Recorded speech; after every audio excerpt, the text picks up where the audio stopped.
Bonjour, ici Steve Ray. Bienvenue à cette présentation de Flashback en direct de la splendide brasserie La Ripaille de Repentigny. Nous sommes ici au 358 Notre-Dame. C'est l'émission où tous les sujets seront explorés. Nous sommes disponibles sur Facebook, sur les différents sites qui sont multiples.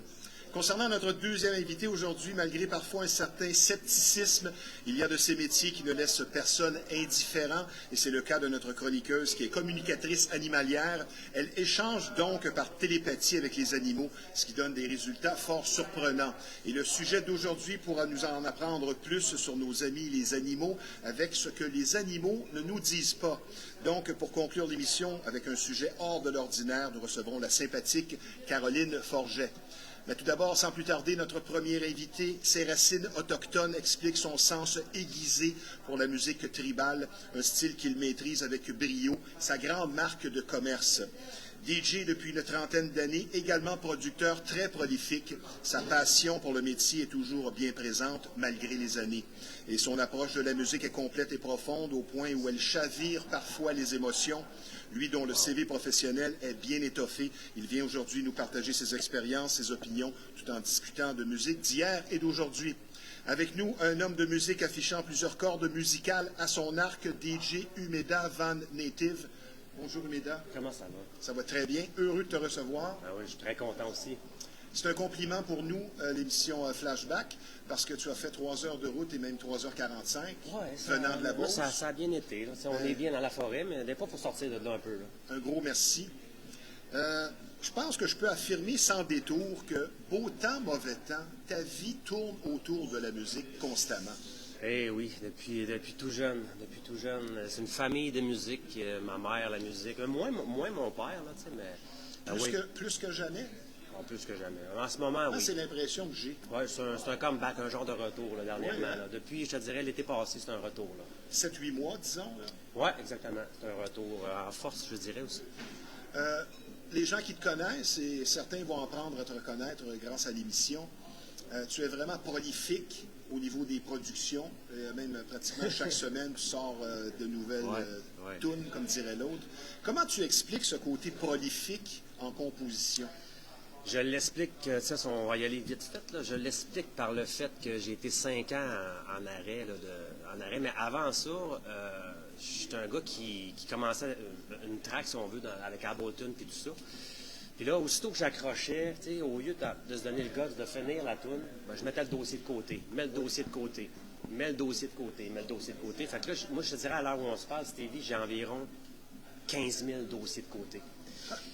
Et puis là, depuis un certain temps, avec des nouvelles outils, des nouveaux logiciels, puis tout ça, ben, j'arrive à terminer des corps morts, ces tablettes, si on veut. Fait que c'est tout. Il y a beaucoup. Il y a des tunes que je sors dernièrement, là, ça a 12 ans. Là. Ah ouais, c'est ça. Oui. Comme tant d'artistes, il y a des numéros 1 sur le Billboard qui ont été sur les tablettes longtemps. Il y en a un qui me passe par la tête, Ring My Bell, 1979. Aucun producteur voulait s'aventurer avec les petites cloches. Exact. Et ça a été sur les tablettes, je pense, 7 ans, et c'est finalement devenu un numéro 1. Les numéros 1, c'est ce que je te souhaite, même si on n'est pas dans la même époque. Maintenant, pourquoi le tribal? Et selon ton style propre, on dit le Native Tribal Tech. Yes. Ça veut dire quoi et pourquoi le tribal dans ton cas? Bref, je suis d'origine autochtone, de mes Micmacs, si on veut. Puis. Est-ce que tu vas au McDo? Non. Non, ok, continue. Le petit Big Mac. Ah, ouais. C'était trop facile, la fameuse joke du Big Mac, ouais, c'est sûr. Non, mais c'est ça. C'était quoi ta question, là, avec ton Big Mac? Pourquoi le Native Tribal Tech, qui est ton style, pourquoi le tribal? C'est dans mon sang, c'est dans mes racines. La percussion, partout à travers le monde, que ce soit pour n'importe quelle tribu, ou même si les gens ne sont pas nécessairement d'origine native, dans une tribu autochtone, une tribu africaine, un tambour va toujours faire vibrer l'âme d'un être humain. C'est l'énergie pure. C'est l'énergie pure de frapper sa main sur une peau. Il y a énormément d'énergie à travers les percussions. Il y a des milliers de types de percussions à travers le monde. J'ai même pas fini de les connaître moi-même. J'essaie d'en prendre ici et là en essayant de trouver les noms, si on veut. Il y a des noms exotiques là, dans des instruments de percussion. Mais c'est une musique qui fait... La percussion fait vibrer l'âme. D'accord avec toi. Ouais. C'est la base de la musique. Absolument. Et tu me confiais en pré-entrevue cette semaine qu'en live, c'est bien différent ce que tu fais que sur disque. Il y a vraiment quelque chose qui se produit. Oui, parce que là, tu vois, moi, avec mon comeback que j'ai fait à partir de dans 7-8 mois. Généralement, Stevie, un DJ va mixer sur un contrôleur Pioneer, des CDJ 1000 ou des CDJ 1000, des CDJ 3000, 3000 Alpha Theta, 3000X, et ainsi de suite. Oui. Et il y en a d'autres qui vont se produire en live. Moi, à partir de mon prochain événement, je vais être en live. Live, je veux dire, je pars le kick, je pars le hi-hat, je pars les percussions. Donc, tu y vas avec ta crowd, puis tranquillement, tu construis un historique, une histoire à ta toune en embarquant chacun des éléments, en prenant ton temps, parce qu'une track qui est faite à la base est faite comme elle est faite. La hi-hat, le kick, tout embarque. C'est comme ça que tu dois la jouer. Mais quand tu suis le mouvement de la salle, c'est différent. Tu sais, on en a parlé, toi et moi. Selon mon expérience, il y a deux sortes de DJ. C'est pas qu'il y en a un qui est plus méritoire que l'autre. Tu as le DJ qui fait jouer des chansons une après l'autre et tu as l'artiste DJ. Et l'artiste DJ a tendance à se faire confiance. Il est moins préparé parfois et il va, comme on le dit, sur le tas. Et il va selon ce qu'il voit. Et là, il va improviser comme tu le fais. Tu es né à Ville-la-Salle, élevé sur la Rive-Sud. Tu habites la Beauce. Et tes racines autochtones, pour toi, sont très importantes. Oui, parce que... On les ressent constamment, non seulement dans ta musique, et même quand tu parles. Ça a toujours été une fierté, ça a toujours été de se battre aussi pour avoir son statut. Tu sais, des fois, les gens me demandent, Humeda, as-tu ton vrai statut autochtone? Moi, c'est pas ça qui est la question. Là. Je ne sais pas si vous êtes au courant au Québec de combien de pourcentage de Québécois ont de l'ADN autochtone, mais c'est assez incroyable. Là. On est dans les 80%. Wow. Et puis, tu sais, être autochtone, être natif, c'est dans ton cœur. Il ne faut pas dire indien. Non, c'est pas une chose qui est très bien vue. Mais ce sont des anciens termes. Exactement, mais c'est pas... être autochtone, être natif, c'est pas le provincial ou le fédéral qui va le décider. On le sait dans notre cœur, c'est comme ça. Puis c'est pas une question de payer ou pas ses impôts, ainsi de suite. Ça va loin. T'es chanceux, tu payes pas tes impôts, on la connaît à la game. J'aimerais ta définition bien personnelle. C'est un peu flou, c'est difficile à dire, du terme underground. Underground. J'ai jamais la même réponse. En fait, ma musique l'est, partiellement. Moi, underground, je trouve que c'est plus mélancolique, c'est plus dark, c'est plus sensuel, c'est plus underground, plus langoureux. Ça, c'est ma perception de la musique underground. Je considère que la mienne est dans un genre d'underground, si on veut.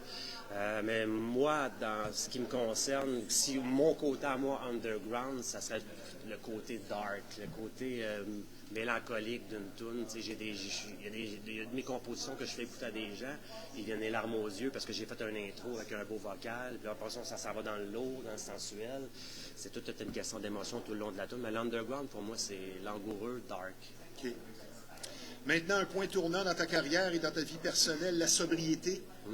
Depuis 5 ans, tu as failli même mourir. Ouais. Ça a été toute une leçon de vie et, comme je le dis, un tournant dans ta carrière. Absolument. Moi, j'ai arrêté de boire du jour au lendemain. Pas parce que ça nuisait à mon couple, pas parce que ça nuisait à rien. J'étais quelqu'un qui consommait. Vite fait, je suis devenu alcoolique à cause de la médication.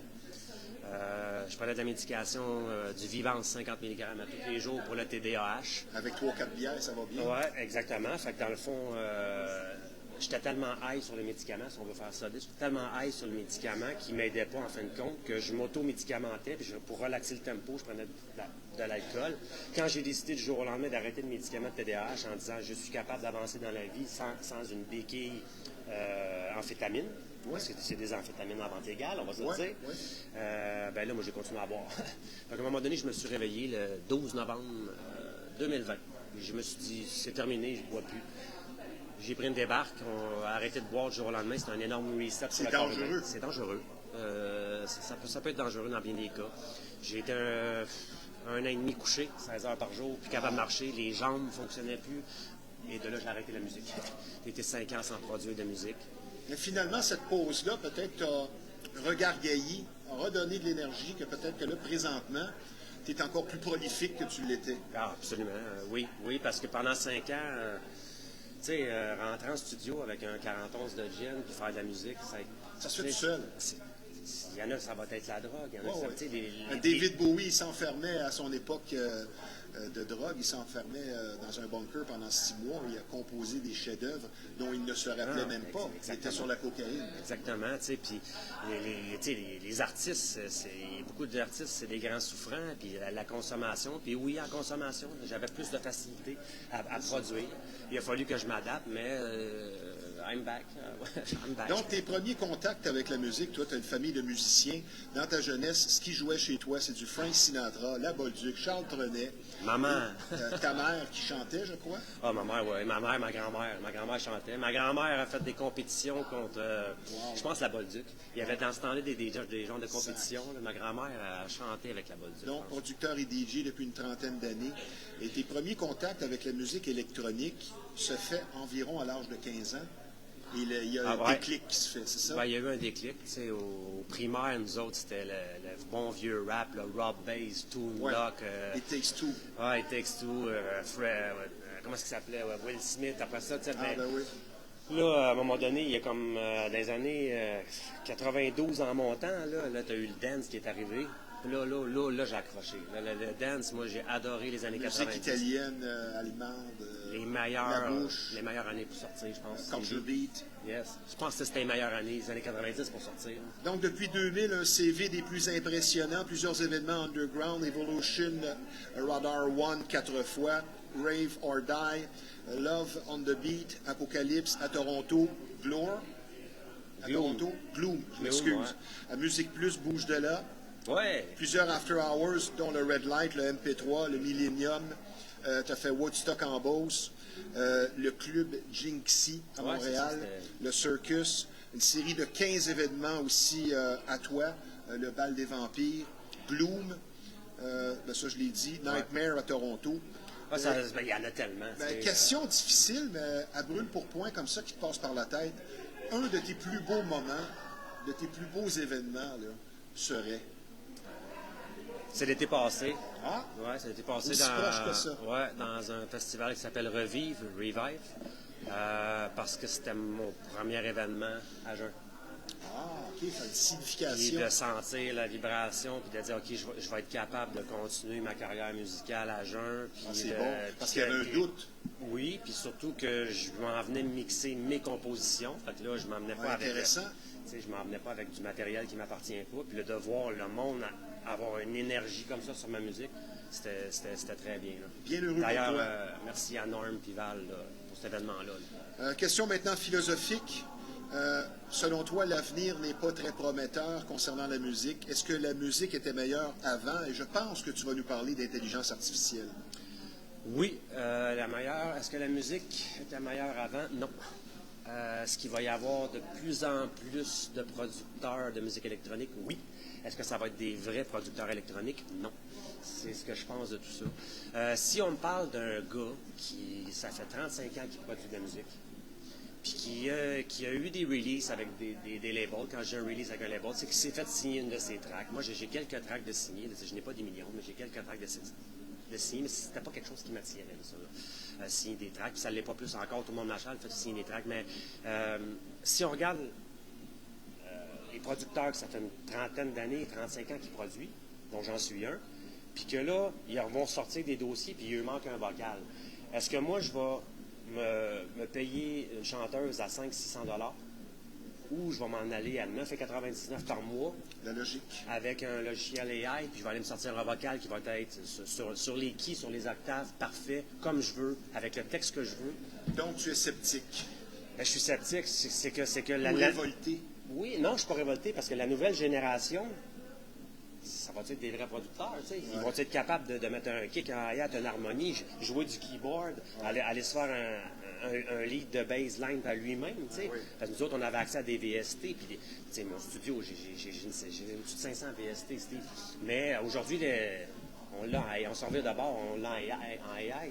Je pense pas que la production va aller en améliorant, mais malheureusement, ça fait des maudites bonnes tunes pareilles. Que signifie ta spécialité dark mélancolique? Est-ce que ça va avec la personnalité du DJ? Oui. Oui, j'aime ce qui est langoureux, j'aime ce qui est j'aime que ça soit dark. si on recule, il y a 15 ans, je me rappelle, j'avais fait une toune, j'avais un de mes chums, son nom de DJ, c'était Ali Stenzik, puis j'avais envoyé une toune, puis il dit là, il dit, si, Paul, il dit, c'est ben trop dark, il dit, on va égorger des chèvres en écoutant ta musique. Mais non, mais tu sais, c'était dark à ce point-là, mais là, tu t'en reviens d'abord, mais il y a vraiment une clientèle pour ça. Il y a du monde qui aime ça lourd, là, des grosses percussions. Oui, certainement. Ouais. Maintenant, le processus de composition, est-ce que pour toi c'est souffrant? Exemple, se lever en plein milieu de la nuit parce que tu as eu une idée et tu procèdes comment? Est-ce que tu y vas, disons, traditionnellement, ben, c'est de trouver ses accords. Après ça, la mélodie, les accords et on met les paroles en dernier. Dans ton cas, il n'y a pas vraiment de paroles, mais ça se produit comment, toi, le processus et l'inspiration et tout ça? Je me lève plus la nuit. Je te dirais qu'en ce moment, je suis en train de finir mes corps morts. OK. C'est littéralement ça qui s'est passé dans mon comeback. Ben, c'est stimulant, faire ça. C'est très stimulant parce que là, tous tes dossiers qui étaient de côté prennent vie. Là, tu as un sentiment d'accomplissement. Parce que là, tu avais laissé tomber le projet. Finaliser les choses. Finaliser les choses. Et j'en ai des milliers à finaliser. Le monde, il dit comment tu fais pour sortir. Et j'en ai des dossiers. Je pense que tu vas faire des heureux. Oui. D'ailleurs, j'ai un album disponible. Question dont la réponse m'intrigue énormément. Les jeunes d'aujourd'hui sont accusés du sync et d'être trop à l'avant-plan, de jouer à la vedette. Fais-tu partie des plus vieux DJ qui contestent les nouveaux DJ? Absolument. Oui. Absolument. Puis je m'excuse si ça va fâcher quelqu'un, mais tu sais, moi j'ai mixé sur des SL 1100A à roulette que Louis-Georges Casabon avait au Millennium dans le temps. Après ça, j'ai eu des 1200 à roulettes. Après ça, j'ai eu des tables tournantes à slide pitch. On a mixé avec des CD, avec des slide pitch. Tu sais, on parle de DJ qui étaient Tu as fait capables... tes preuves. Il y en a plusieurs DJ au Québec qui ont fait leurs preuves. Il y a des DJ qui c'est des excellents DJ, ils sont dans le sous-sol, ils ont 60 ans. Là. Ouais. Mais aujourd'hui, oui, il y a une nouvelle génération, ça pèse sous signe, puis là, du jour au lendemain, ça veut faire 600-700 par soir pour aller jouer 1 heure, puis ça prend des photos d'un bord puis de l'autre, puis, tu sais, je trouve que selon les compétences limitées du nouveau type de DJ, je trouve que c'est peut-être un peu plus haut que le trou un petit peu. Là. Dans le processus de composition, je pense à avoir parlé et interviewé nombre d'écrivains et moi-même à avoir fait des choses, et les musiciens. L'étape du « It's a Rap ».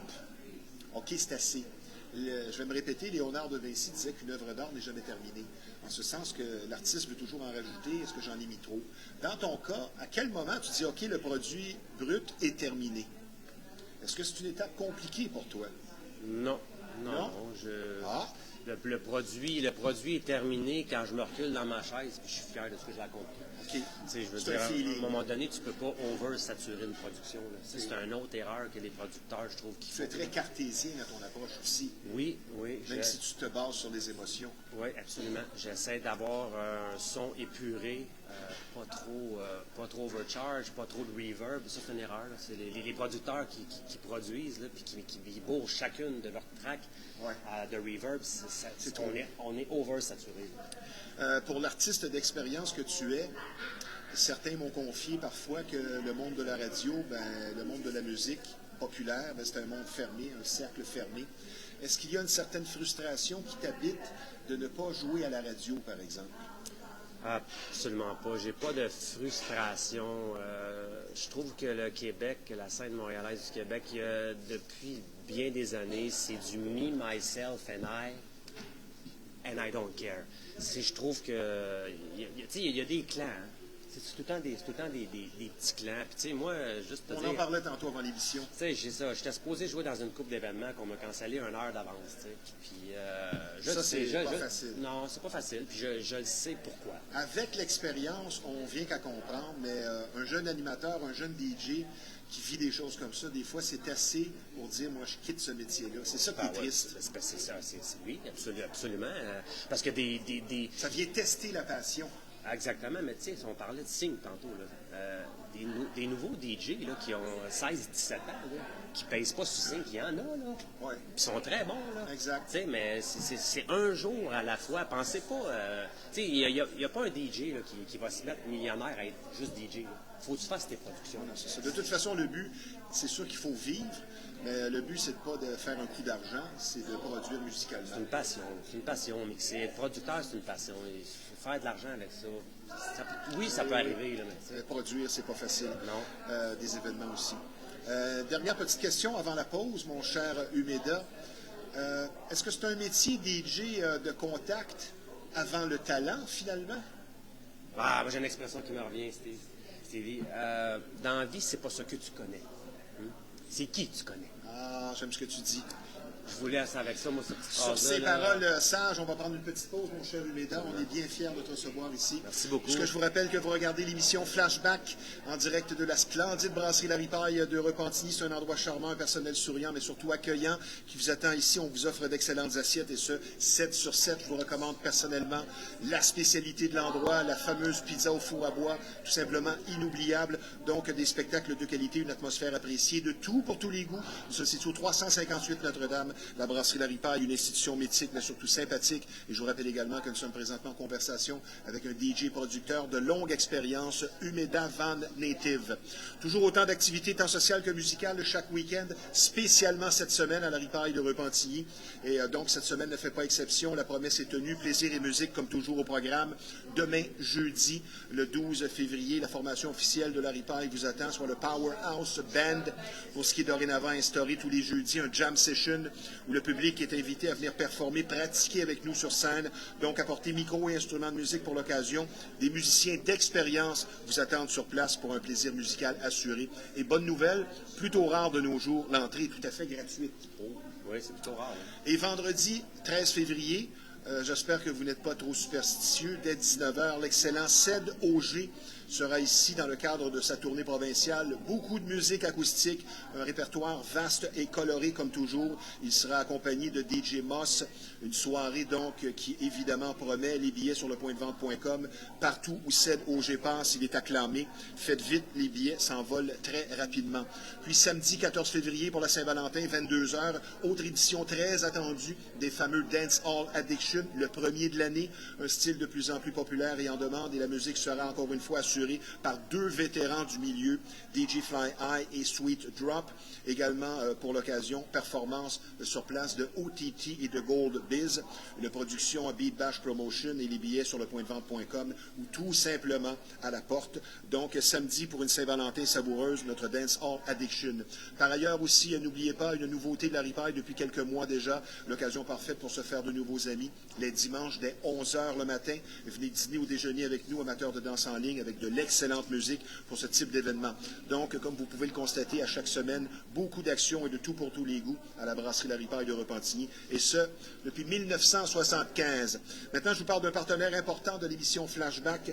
Parlons de musique et en particulier du rêve de plus en plus d'actualité, soit de devenir DJ pour l'excellence d'un enseignement complet qui a fait ses preuves, et ce, depuis 2010. L'école de DJ School Montréal, peu importe votre âge et votre niveau, vous propose une formation de 5 mois agréable, de grande qualité. DJ School Montréal, c'est un programme unique ou dynamique où l'art de mixer avec technique et pratique assistée, supervisée, sur mesure pour vous, ainsi que la prestance sur scène et la recherche musicale nécessaire au métier et la préparation de vos choix sont abordés. Fait important, plusieurs de nos élèves donc se sont ensuite trouvés du travail dans le domaine, des prix compétitifs pour atteindre vos objectifs. Donc, DJ School Montréal s'occupe de vous de A à Z pour partir du bon pied pour une formation complète et inégalée. Pour s'inscrire, c'est plutôt simple. info@djschoolmontréal.ca ou les différents sites web ou tout simplement le 514-952-5990. L'école de DJ School Montréal pour un enseignement unique, mais surtout dynamique. Et mentionnez le nom de l'émission Flashback et vous aurez un 10% de rabais. Maintenant, sur une note un peu plus sérieuse, vous allez être retraité avec beaucoup d'écoute et de compréhension si vous vivez une infestation. Vous aurez compris ici qu'on parle de bébites et pour certaines familles, c'est carrément un drame. Et plus vous attendez, plus le problème va s'aggraver. Donc, la solution à une infestation, c'est Rive-Nord Extermination. C'est près de 40 années d'expérience qui vous attendent sur place. Une entreprise familiale très sérieuse et un service personnalisé. Donc, la solution à une infestation, Rive-Nord Extermination, le numéro de téléphone dans le 450, c'est le 582-6706. Mon cher Umeda, est-ce que les épreuves sont nécessaires au développement d'un artiste? Oui, des fois, ça prend des coups durs. Des fois, ça prend des coups durs, puis on... Tu sais, c'est... Faut apprendre à tomber pour mieux se relever. Voilà. Comme Rocky. Je cherchais la phrase, elle était loin. Comme Rocky. Ouais, comme... Toi qui joues du keyboard, question en tant que producteur, est-ce que les collaborations, au final, est-ce que c'est bon ou moins bon? Faut que les deux personnes s'aiment. faut que les deux artistes s'aiment, il faut que les deux artistes soient sur les mêmes longueurs d'onde, il faut que les deux artistes aiment les mêmes valeurs. Donc, au-delà du travail, il faut que la connexion, Ça prend une connexion ça clique. spirituelle. Oui. Aussi. Ben, parlant du mot spirituel, toi qui se dis extrêmement spirituel, c'est quoi ta définition bien personnelle du terme spirituel? Parce que je pense que nous sommes des êtres de ressenti. C'est de mon côté, c'est mon contact avec la terre-mère, contact avec la nature. Je suis un gars de forêt, je suis un gars de nature. Un gars de chasse. Chasse et pêche, oui, à l'extrême. Tu vois, tu me disais que tu n'étais pas sportif, mais ça, c'est deux sports. C'est classé comme sport, oui, mais on est assis dans une cache, on attend le chevreuil avec un tas de pommes. Là. Ben, des fois, tu cours un peu. On brûle moins de calories que, mettons... Tu sortes la canne, de l'eau. C'est ça. Tu m'as parlé beaucoup de ressourcement de tous les chakras à travers la musique. Qu'est-ce que la musique t'apporte encore à ce jour en premier? La musique a sauvé ma vie. La musique, c'est un moyen d'expression, c'est un moyen d'être heureux, c'est un moyen de pleurer, c'est un moyen d'évacuer, c'est un moyen de vivre sa joie. La musique, il y en a pour tous les types d'émotions. Puis moi, de mon côté, le music is my life, music is the answer. Puis s'il y avait d'autres phrases comme ça, je les dirais toutes. Toi qui enregistres et produis en 432 Hz, est-ce que le vinyle te manque? T'es supposé parler du 432 Hz? Oui, le vinyle.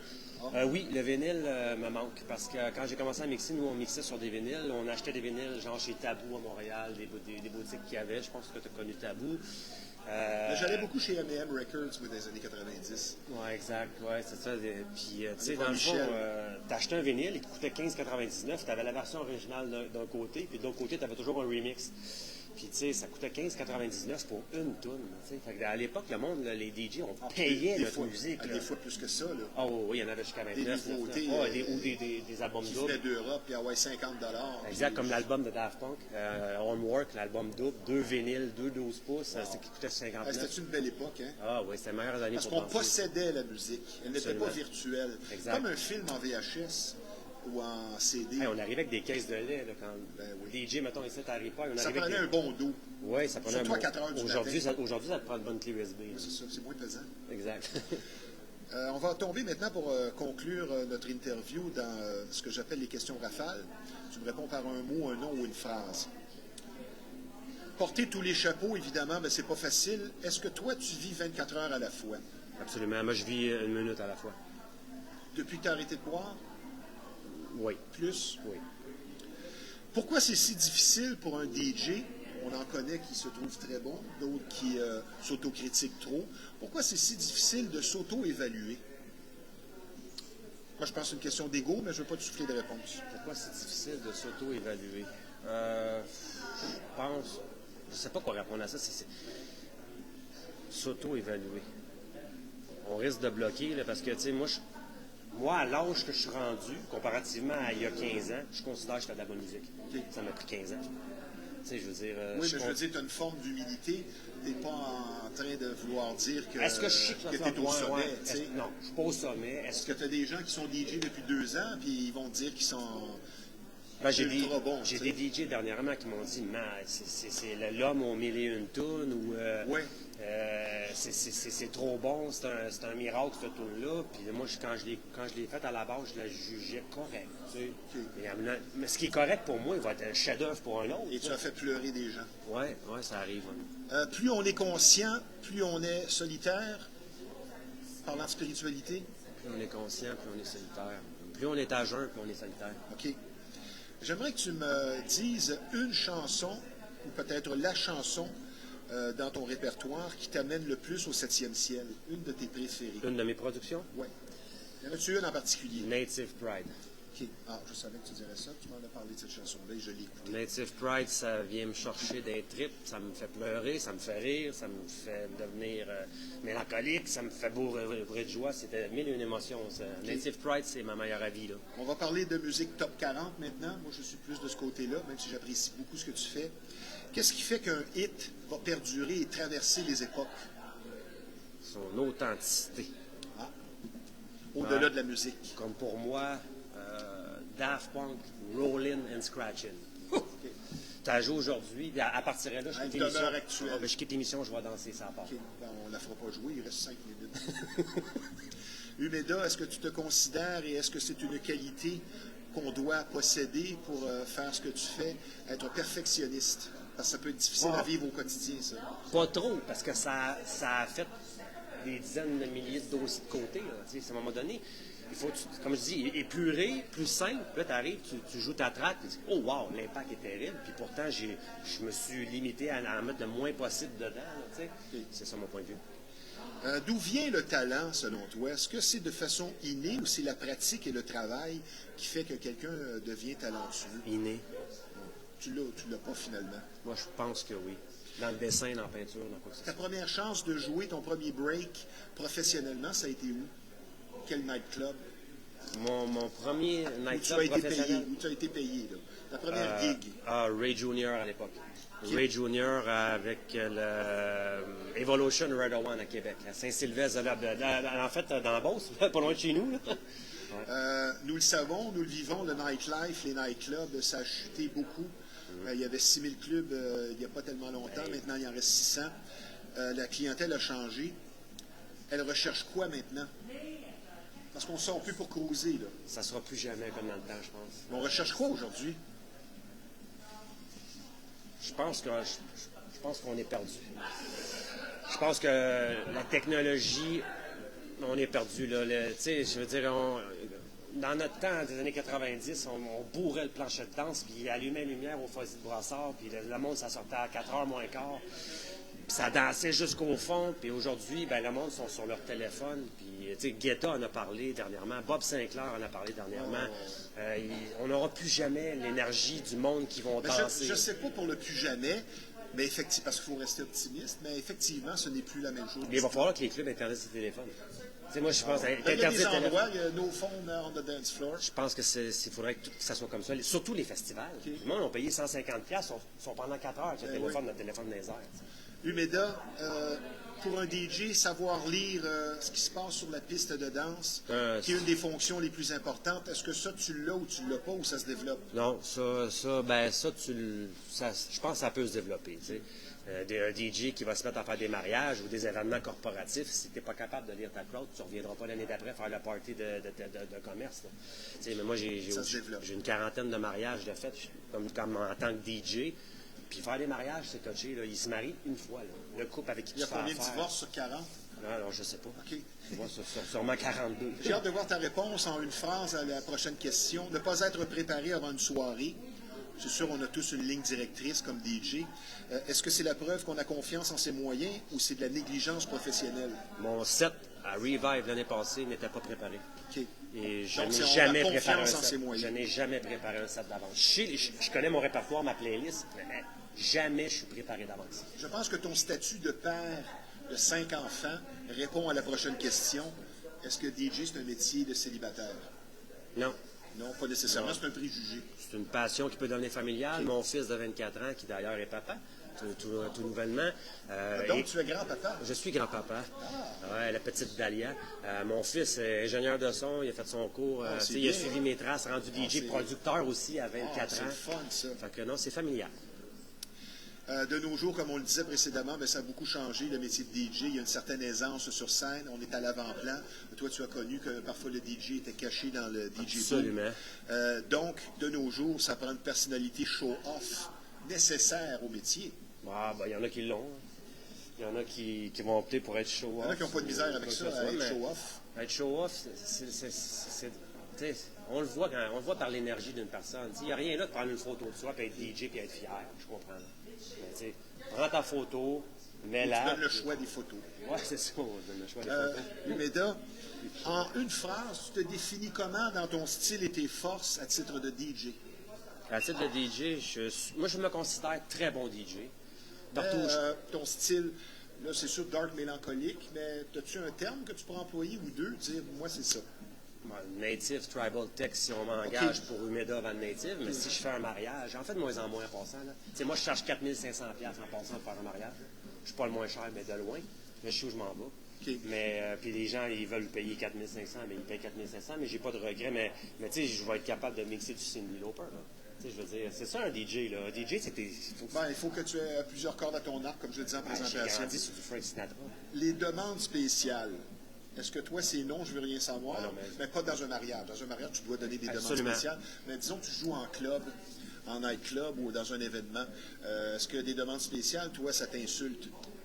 En fait, je peux pas vraiment. Parce que moi, quand j'arrive avec ma clé, c'est toutes mes compositions. Ouais. Donc, si quelqu'un veut entendre World Old Down de Bob Sinclair parce qu'il file rétro, ben, je peux pas mettre ça. Puis surtout pas dans un festival. Puis de toute façon, ce qui est club, moi, je touche pas à ça.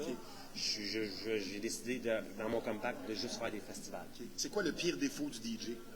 En une phrase. Le pire défaut du DJ. Arrive en retard. J'aime ta réponse. 2 dernières petites rapides. Pour l'efficacité, puissance ou mélodie? Mélodie. Si tu résumais maintenant ta carrière jusqu'ici par une phrase ou un dicton, ce serait? Ténacité. J'aime ça. Des événements à venir en terminant ou des productions? Les événements à venir, là, moi, j'ai décidé de faire un événement cet été qui va probablement être déplacé quand je vais avoir mes réponses. Je pense qu'ils vont se reconnaître.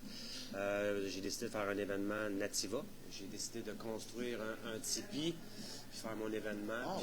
Les gens vont arriver, ça va être sur 3 jours. Les gens mettent leur tente à côté. Quand je parle d'un tipi, je parle d'un tipi. On parle de 60 pieds de diamètre. Donc, un party privé sur 2 jours. Le monde arrive avec leur tente, danse extatique, avec un feu de camp, et ainsi de suite. Mais ça serait, mon prochain événement serait plus avec je ne peux pas mentionner parce que je n'ai pas encore signé. Merci de ta présence à l'émission. Je te souhaite encore de longues années de passion musicale, toi qui es encore tout jeune. Bon retour. Merci. Et à bientôt. Merci. Tout simplement. Merci, Humida. Ça a été un plaisir. On va se reprendre. All right.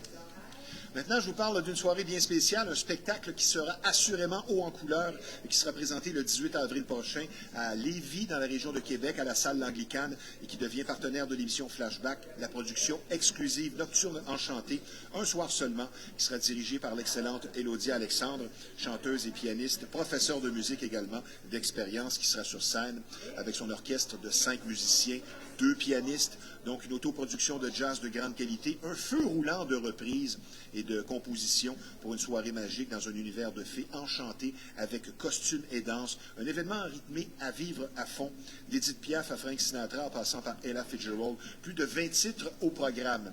Donc pour une soirée mémorable et unique, le 18 avril prochain à Lévis, Nocturne Enchantée, seulement 250 places, un spectacle qui restera gravé assurément dans nos mémoires. Les billets sont disponibles sur le www.elodiaalexandre.com. Maintenant, pour un coaching individuel ou en entreprise, parlons croissance personnelle et professionnelle. Vous sentez qu'il est temps d'avancer, de changer, surtout de ramener la passion au cœur de votre parcours. La solution simple, efficace, c'est Sylvie Côté, surnommée la passionnatrice. Sylvie Côté est une femme dynamique présentant un CV académique et un vécu hors du commun, conjugué à un talent naturel de communicatrice idéal pour atteindre votre plein potentiel. De multiples formations sont offertes pour un progrès assuré, une approche personnalisée afin de travailler sur son pouvoir intérieur et ainsi faire face aux défis et enjeux au quotidien. Plainte de clients difficiles, motivation défaillante, atteinte des objectifs de vente et civilité éthique au travail. Sylvie Côté vous redonnera énergie et motivation afin d'être l'élément productif au sein d'une équipe qui passera au niveau supérieur. Vous n'avez qu'à consulter Sylvie Côté au 514-862-9842. L'adresse courriel scc@sylviecoté.com. Sylvie Côté, la passionnatrice, un service pour ceux qui agissent. Maintenant, je vous parle d'un autre partenaire important de l'émission Flashback. Depuis quelques années, les gens prennent conscience de l'importance d'une saine alimentation pour une bonne santé. Et la solution simple, c'est Pure Keto, un marché d'alimentation unique. Et spécialisé en alimentation faible, en glucides notamment, Pure Keto est parfait pour maintenir ou revenir à un poids santé. Depuis 6 ans déjà, Pure Keto vous offre fraîcheur et qualité, des produits variés également, des plats prêts à manger équilibrés. Parfait aussi pour diabétiques, expertise et courtoisie, toujours au rendez-vous. Nos prix sont compétitifs. Par ailleurs, pour des conseils judicieux et un accompagnement vers votre réussite, le sympathique propriétaire Patrick, qui a lui-même perdu 160 livres, toujours sur place pour vous guider. Donc, pour aller de l'avant avec votre santé, Pure Keto, 358 Notre-Dame, local 130 à Repentigny. Et le numéro de téléphone dans le 450, c'est le 582-88-88. Donc, pour votre santé, chez Pure Keto, on a ce qu'il vous faut. Nous enchaînons maintenant Autour de notre deuxième invitée. Elle écoute et s'adresse aux animaux de par son métier de communicatrice animalière. La télépathie est donc son instrument de travail de prédilection. Aujourd'hui, le sujet de sa chronique vous aidera sûrement à comprendre beaucoup mieux certains comportements de nos compagnons de vie. Ce que les animaux ne nous disent pas. Avec nous, une rare experte en la matière, Caroline Forget. Bonjour, Caro. Bonjour, Steve. Ça va bien? Ça va très bien, toi? Oui. Tu as encore ton beau sourire habituel? Toujours. Première question. Sauf dimanche. OK. À cause de la fatigue? Oh, tout plein de petites affaires. OK. Une question avant d'y aller avec ton premier point. Une certaine confiance s'affiche, je pense, pour qu'un animal se confie à toi, ou c'est le fruit du hasard? C'est une confiance. Parce que à chaque fois qu'on établit la communication, on se présente, puis on doit attendre que l'animal soit réceptif, puis qu'il accepte de communiquer avec nous. OK. Est-ce que communiquer avec les animaux comme toi, tu le fais par télépathie? Est-ce qu'on peut dire que c'est un don ou c'est quelque chose qu'on peut développer comme un travail? Les deux. OK. Parce que moi, j'ai vécu des expériences qui m'ont amené à entendre des voix dans ma tête. Puis là, j'ai fait comme, my God, ça arrive pas à tout le monde, ça. Fait que dans un sens, c'est un don quand ça l'arrive. Mais aussitôt que tu vas prendre des cours pour exploiter ce don-là, Oui. ben tout le monde, ils peuvent dire, je vais prendre un cours puis je vais apprendre à le faire. Sauf que pour moi, ça a été plus facile, plus vite, puis plus rapide. Parce que dans le cours, quand on avait un processus à faire, je commençais le processus, puis l'animal il me disait « OK, c'est long, là, tu pourrais commencer tout de suite. » OK. Donc, ton premier point de chronique aujourd'hui, c'est que les animaux ne disent pas qu'ils n'aiment pas quelqu'un. Ils vont dire que cette personne-là n'est pas alignée, mais ne disent pas que c'est une mauvaise personne. C'est ce que tu me disais cette semaine au téléphone. Bien là, je tiens à mentionner que ce que je partage maintenant, c'est ma perception à moi. Ah, j'aime ton humilité. Moi, j'ai 13 ans d'expérience, plus de 1000 séances de fait, mais c'est pas une étude scientifique avec 100 000 cas C'est du étudiés, ressenti. là. C'est du ressenti. Puis j'en ai discuté avec les femmes qui ont participé avec moi au tournage télé de l'émission Elles écoutent les Elles parlent aux animaux. Oui. Donc, on était 6 femmes. On a toute cette même perception-là des réponses que moi, je vais vous communiquer aujourd'hui. Puis, à notre souper de Noël avec les collègues, eux aussi, ils ont confirmé ce que je m'en viens vous livrer là aujourd'hui. OK. Je te laisse aller avec ton premier point. Donc, les animaux, ils nous disent jamais qu'ils nous aiment pas. Malgré... Ils vont par instinct. c'est le ressenti. Par exemple, moi, je pourrais pas dire que je t'aime pas. Je pourrais dire que tu as des qualités, tu as des défauts, mais tu es une personne qui est bien. OK. Tu sais, une personne n'est jamais complètement bad, mauvaise. Ça, c'est Donc, vrai. l'animal, il est vraiment senti de l'être au complet. Donc, il va nommer des comportements inadéquats, il va demander de changer des actions ou il va suggérer, va prendre un cours pour que ça soit plus facile entre nous deux. Il va expliquer pourquoi il ressent des choses puis qu'il n'aime pas une action, mais il ne dira pas qu'il n'aime pas la personne. J'ai ressenti des fois la grandeur de l'amour. Quand il vous aime, là, des fois, là, c'est comme, je l'aime tellement, là, mais c'est viscéral. Ça, c'est fabuleux. Là, je viens de penser à une question comme ça. La quintessence de la spiritualité chez l'humain, ben, on va dire un saint ou une sainte. Est-ce qu'on retrouve la même chose chez les animaux? L'animal tellement gentil et bon que c'est un animal saint? Je ne pourrais pas dire. Non? OK. Aucune idée. Continue. C'est une bonne question. Continue. Euh, Saint Fido. Saint-Fido. C'est bon, Ben, il y ça. a une ville qui s'appelle Saint-Ours. Je ne l'ai Ouais. jamais compris, celle-là. Il doit y avoir un ours en quelque part que c'est un saint. Peut-être. Ah, tu peux poursuivre. C'est intéressant. Pour montrer des exemples, Oui.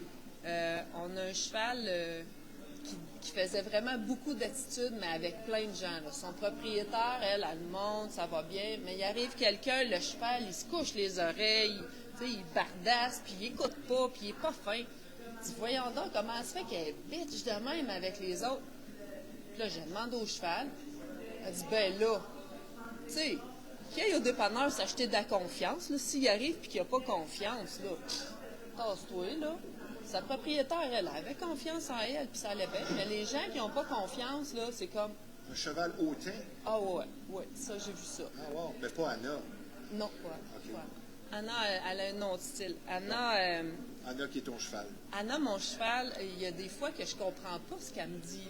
Parce que je prends pas le temps de m'arrêter puis de l'écouter. Mais j'ai eu, à l'été passé, une séance avec une dame que son cheval, il avait tellement la même énergie qu'Anna. Puis son cheval, il dit, ben là, tu sais, quand tu viens pour monter puis que tu dis, aujourd'hui, on va faire un exercice sur le trot, puis que là, c'est comme, non, attends une minute, wow. Là, je le vois que ton énergie est tout croche, là. Tu t'arrêtes. Tu vas me dire, qu'est-ce qui s'est passé aujourd'hui? Comment tu t'es senti? Pareil comme tu étais avec le psychologue, là. Moi, je suis ta meilleure amie. Tu me racontes tout ça. Puis après ça, c'est déposé. Là, on peut aller travailler puis être 100% focus. Tu ne penseras pas à tes autres affaires qui n'allaient pas bien, là. Non. On vide ton sac, puis après ça, on va aller travailler ensemble. Si le cheval n'était pas si gros, tu pourrais aller magasiner avec. Ça me coûte déjà assez cher de même. Si tu veux continuer avec ton premier point. On a des animaux, des fois, qu'on se demande, est-ce que ça fit? Tu sais, tu adoptes un animal, que ce soit un chien, un chat, un cheval. Puis là, tu dis, il me semble que l'énergie n'est pas tout le temps fluide. Bien, c'est intéressant de faire une communication animale pour voir, est-ce que ça ne fitera jamais ou son besoin puis mon besoin, ils peuvent se rencontrer. Question de personnalité aussi. Oui, la personnalité puis les besoins. OK. Puis la séance de communication animale, elle va nous aider là-dedans. Parce que d'un fois, j'ai un chien qui a déjà demandé, là, ça serait le fun, là, que tu prennes des cours de comportement canin, là. Parce que, tu sais, les gâteries, c'est le fun, là, mais si tu me donnes la gâterie n'importe quand, moi, je ne sais pas c'est quoi l'attitude que tu trouves qui est bien. Tu sais, si je fais rien, puis tu me donnes une gâterie, je fais comme, OK, cool. Si je fais un mauvais coup, puis tu me donnes une gâterie, je fais comme, OK, je vais la refaire parce que je vais avoir une gâterie. Tu sais? OK.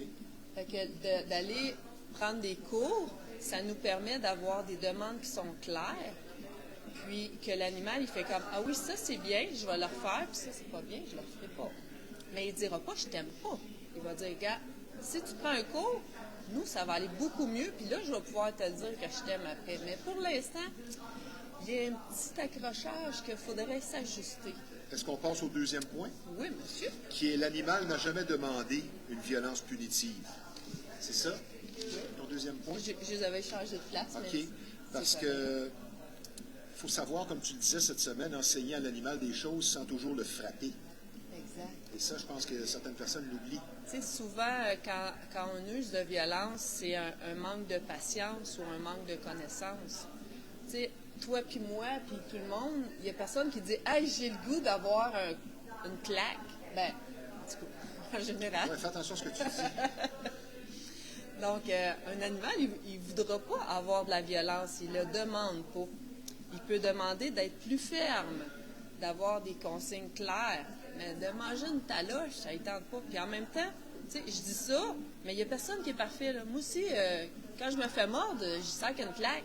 Mais en même temps, il faut être conscient que avant de mordre, il a fait des gestes avant qui m'auraient pu... Si j'avais été attentive, Comme le j'aurais chien. remarqué Le chien, qu'est-ce qui l'a dérangé pour que là, il morde. Si je suis attentive, je vais voir les événements qui graduent puis qui amènent à ce geste-là. Est-ce qu'on peut s'excuser à son animal, Tout à fait, oui. comme avec un être humain? Oui.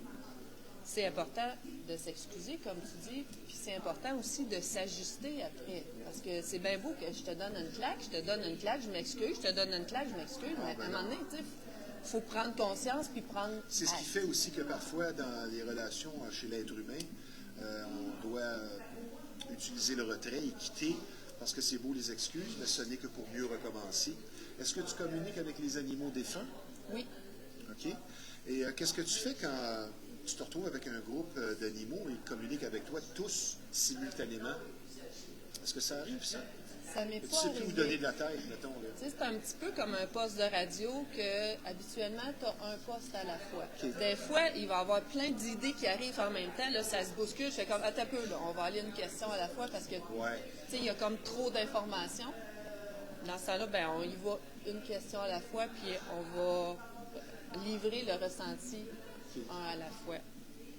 Puis, parlant de violence aussi, j'avais un exemple d'un chiot.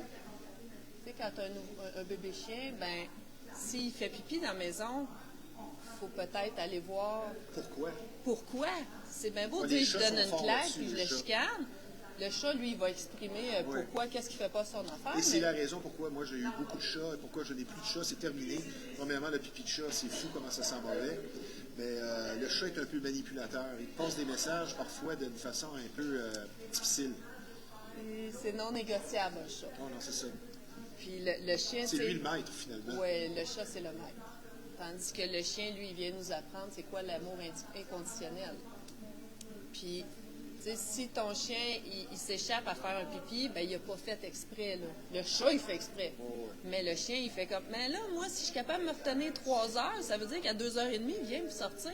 Là, quand je fais pipi dehors, tu me fais une fête, tu me récompenses, je me fais comme, je suis bon, bravo. C'est ça. Mais si j'attends 4 heures, puis que ton retient bien, il est 3 heures, ben là, c'est ma faute. Ça me donne rien de te donner une claque, là. Bien dit. Est-ce qu'on passe au point suivant, le troisième? Oui. L'animal ne parle pas du passé. En détail. Hein? Et c'est vrai, c'est un animal, ça vit au présent. Vraiment. Contrairement parfois aux humains. J'ai à l'occasion des clients qui me demandent, tu sais, mon animal dans le passé, est-ce qu'il a vécu tel événement? Puis l'animal, il va m'envoyer une sensation globale pour dire mon passé c'était bien ou mon passé c'était pas bien, mais il ne me donnera pas des petits détails sur une personne exactement ou ce qui s'est passé. Pour moi, en tout cas, c'est comme ça. Peut-être que d'autres communicateurs ou communicatrices vont recevoir ces informations-là, mais moi, depuis 13 ans, c'est quelque chose qui me dit c'est pas important ça, le passé. S'il y a une conséquence qui impacte mon présent, là, je vais t'en parler. Tu sais, si j'ai eu peur d'un objet, puis que maintenant, tu arrives et tu as le bras en l'air, je vais faire comme t'as peu. Là, il y a un impact présent. Mais sinon, le passé, le futur, ils ne sont pas importants. C'est quoi qui est le plus difficile à exprimer pour un animal? Le plus difficile à exprimer? Est-ce quelque chose que l'animal a plus de difficulté à exprimer qu'un autre? Chez certains humains, parfois c'est l'affection. Y a-t-il quelque chose de difficile à exprimer pour un animal? Je vais trouver des mots.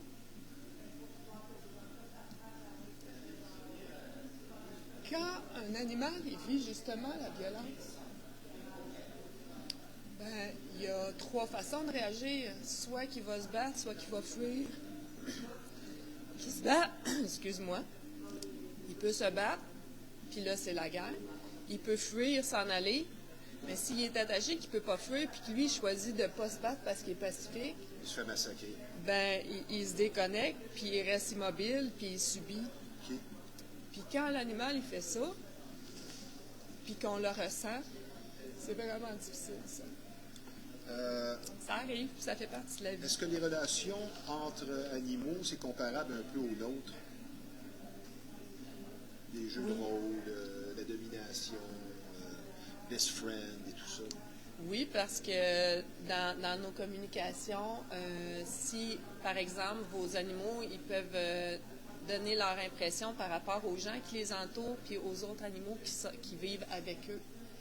Puis c'est tout le temps très intéressant parce que si la personne, elle me dit, mettons, mon chien, il vit avec Joey, avec Ticotte, puis avec Fido, ben moi, je les connais pas, les autres chiens, là, puis j'ai pas d'image, puis j'ai juste le nom. Puis là, je fais comme, OK, c'est comment Fido? Ah, ben Fido, lui, c'est un petit bébé, là, puis il est tellement tannant, mais j'aime ça jouer avec, tu sais. Puis je le connais pas, là. Puis ça arrive tout le temps pile poil. Est-ce qu'ils communiquent entre eux par télépathie aussi? Par la télépathie, par la gestuelle aussi. Un dernier point avant d'aller à la pause, en 1 minute ou 2, serait? Un dernier point? Oui, un dernier point. Je pense que c'est un 4e point. Ce serait? J'ai pas trouvé le 4e point. OK. Non, mais... J'ai pris le temps de chercher, mais tu sais, nos animaux, ils nous livrent tellement avec authenticité. OK.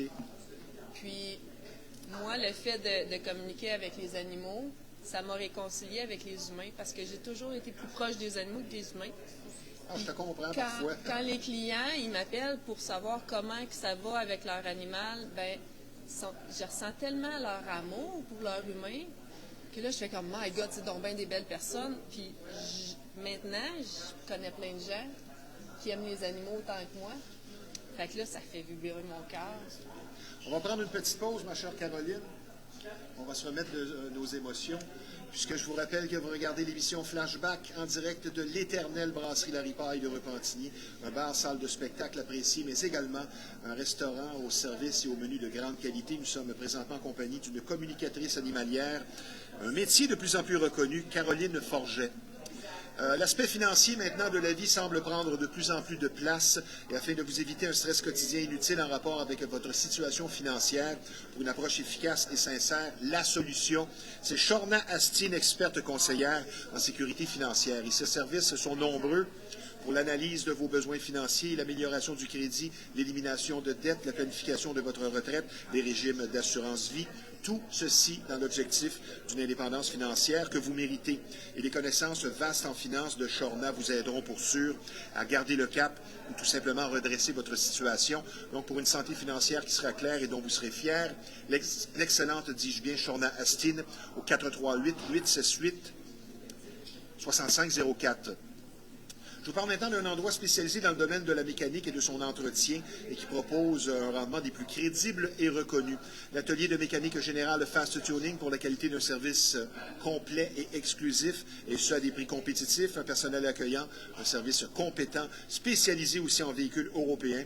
Une bannière existant déjà depuis plus de 20 ans, donc une fiabilité reconnue et appréciée. Un garage pour faire du millage, comme dirait l'autre. Fast Tuning, c'est situé au 223 Notre-Dame à Repentigny. Le numéro de téléphone dans le 450-470-1333. Ils sont vraiment excellents. Le client est notre priorité, notre promesse. Un service de qualité. Maintenant, de nos jours, il est de plus en plus difficile de trouver un service de coiffure et barbier traditionnel. Et c'est justement ce que vous offre l'unique salon de coiffure et barbier Roger. Un endroit qui existe déjà depuis plus de 50 ans, ce qui en dit long sur la popularité et la fiabilité de l'endroit. Donc, des services de coiffure, de coupe et classique, de barbier, teinture, de mèches, hommes et femmes. Non seulement une crédibilité établie sur du solide, mais surtout une courtoisie et un professionnalisme inégalé. Un salon impeccable où vous serez servi avec le sourire, ce qui est si important. Le salon de coiffure Roger, reconnu tant pour la qualité que la gentillesse du personnel, donc avec ou sans rendez-vous. C'est sur 313 rue Notre-Dame à Repentigny, le numéro de téléphone dans le 450-582-2525, le salon de coiffure et barbier Roger, pour une satisfaction et un service de qualité assuré. Caroline. Je ne veux pas te remettre dans des émotions, mais c'est une question, moi, qui m'intrigue vraiment. Ce qui se passe dans les abattoirs doit venir assurément te chercher. Que dire sur les moments qui précèdent la mort de ces animaux? Parfois, c'est une mort lente. D'autres fois, c'est carrément un massacre. Mais les moments qui précèdent, là, quand les porcs, les bœufs s'en vont à l'abattoir, comme on le dit dans l'expression consacrée, qu'est-ce qui se passe dans la tête de ces animaux-là? Est-ce qu'ils ressentent qu'ils s'en vont vers la mort? Qu'est-ce qui se passe? Est-ce que tu crois, toi, à la réincarnation? Oui et non. Pas vraiment, mais j'ai du respect pour cette théorie. Moi, je crois à la réincarnation. Et quand on se réincarne, on choisit un chemin de vie pour apprendre des nouvelles émotions, apprendre une nouvelle voie, puis vivre des émotions. Puis, je crois que l'âme qui s'est incarnée dans les animaux qui vont nourrir ont déjà choisi cette voie-là. Ça m'apaise un peu, malgré tout ce qui se passe là. Moi, je ne m'attendais pas à cette réponse-là, vois-tu? Puis en même temps, c'est la servitude. Quand les animaux ils sont ensemble, au moins il y a le sentiment d'être en groupe. Ouais. Wow. J'ai été longtemps à pas vouloir manger de viande. Je comprends les gens qui en mangent pas. Puis je comprends ceux qui en mangent. Ben, moi, personnellement, d'avoir vu ce qui se passe là, dans certains abattoirs, là, qui ne sont pas très professionnels, et je dois dire que oui, ça t'enlève le goût de manger de la viande. Puis, tu sais, moi, quand j'ai vu le film Avatar, ouais. Ça m'a touché beaucoup. Okay. Parce qu'ils sont connectés avec l'esprit de l'animal à dire, regarde, je prends ta vie, je te remercie de ne pas tuer gratuitement, là, de le faire avec conscience. Ouais. C'est déjà une étape de plus. Nous sommes un peu bousculés par le temps. J'aimerais savoir, Caroline Forget, comment se déroule une première consultation et est-ce que tu te déplaces? Oui, je me déplace. Je me déplace quand il y a au moins 3 animaux, selon la distance, pour pouvoir avoir des frais de déplacement qui sont abordables. Moi, je suis située dans la région de Joliette, donc selon la distance, il va y avoir des frais qui sont ajustés. Et puis, quand c'est pas possible de se déplacer parce que c'est trop loin, tu sais, j'ai des clients à Gaspésie, là, ça serait long pour aller faire une séance de 30 minutes à 1 heure. À ce moment-là, on peut le faire. En cheval. À ce moment-là, quand c'est loin, on peut le faire à distance avec une photo puis le nom de l'animal. Puis ça fonctionne aussi bien. Donc, en présentiel ou à distance, vous pouvez communiquer avec moi, puis on s'organise. On va donner le numéro de téléphone en terminant. Oui. Toi qui es la femme qui écoute les chevaux, Oui. à l'inverse, est-ce que l'animal nous écoute et nous réconforte? Oui, totalement. Ils ressentent notre peine, exemple? Eux, ils nous sentent à distance déjà avant d'arriver. Tu sais, les animaux dans la nature, c'est une question de survie, de se connecter à leurs émotions. Dire, le lion qui s'en vient, là, il a sa bédaine pleine, puis s'en vient se coucher pour ronfler, ou s'il a faim, puis s'en vient manger. Ils sont très, très proches de ce ressenti-là. Et puis nous, on s'est détaché de ça parce qu'on est comme au sommet de la chaîne alimentaire, mais eux, ils sont très connectés à leur instinct naturel. Donc, On va terminer avec 2 questions rapides. Oui. Avec le temps, est-ce que tu t'es fait à l'idée que tu étais la bébête rare de la famille? oui. Oui? Ça passe mieux. Puis c'est de moins en moins rare. Plus que je m'assume, plus qu'il y a de gens qui le font aussi. Mettons, tu te déplaces et tu vas voir, constater ce qui se passe chez un animal et tout ça. Est-ce qu'il peut y avoir la dénonciation du maître violent ou cruel? Non. Parce que lui, il ne t'appellera pas. Le client qui sait qu'il fait les choses pas Ouais, bien, il ne me c'est ça. demandera pas, premièrement. Et deuxièmement, nos animaux, ils sont très diplomates. Puis, ils donnent la chance aux coureurs de dire, ben regarde, moi, j'aimerais que tu fasses des cours pour avoir des consignes plus claires. Si ta consigne est claire, je vais t'écouter, puis on n'aura pas besoin de la violence. C'est simple de même. Donc, l'animal, il y a toujours des suggestions possibles. Après ça, libre à toi de le faire ou pas le faire. Lui, il nous amène la solution. Caroline, pour s'adjoindre tes services maintenant, si tu veux donner soit une adresse courriel ou ton numéro de téléphone. Mon adresse courriel, c'est le caroline.forget@hotmail.com et mon téléphone, 450-365-3045. Des formations à venir? Formation à venir. Tu vas donner des formations bientôt? Tu n'avais pas un projet? J'ai un projet de ferme éducative, centre mieux-être, où on reçoit les gens pour reconnecter avec les animaux. Et on est en pleine création d'activités avec ma fille. Donc, suivez-nous. Oui. Je ne parle pas de ta fille, je parle des formations. Ben moi puis mes bébés, on est à créer des activités. Merci de ta présence à l'émission. Un plaisir instructif. Espérons que cet entretien va ouvrir les yeux de plusieurs. Salutations à ton cheval Anna et tout simplement Caroline Forget. À bientôt. Merci. Merci. Merci, Caro. Bonne journée tout le monde. Maintenant, pour une écoute active, si vous avez, Caro, si vous avez, disons, des idées noires, il est important de ne pas laisser celle-ci l'emporter. Donc, quelques numéros de téléphone pour une écoute active, 1-866-APPEL, telle aide dans le 514-935-1101, ou tout simplement le 988. Un gros merci au Centre d'imagerie Pixel que l'on surnomme l'incontournable quand on parle d'imprimerie de graphisme. Tout simplement le numéro 1 de la Rive-Nord, le numéro de téléphone 450-654-9944. Ici Stevie Ray. Merci à nos 2 invités. À la semaine prochaine.